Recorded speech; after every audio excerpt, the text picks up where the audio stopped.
Terkait dengan pemasangan reklame yang ada di Kabupaten Lebong secara liar, tidak diperkenakan oleh pemerintah, maka harus mengantongi izin terlebih dahulu.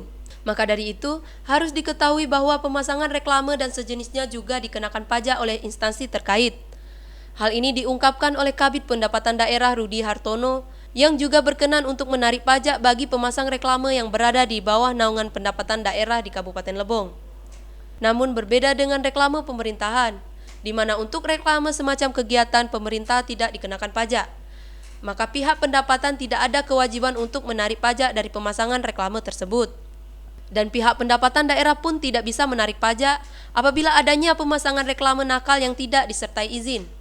Dan informasinya, apabila diketahui adanya pemasangan liar, maka reklame tersebut akan diturunkan oleh pihak Satpol PP. Dalam hal ini BKD ketika ada badan usaha atau pribadi yang memasang spanduk atau baliho.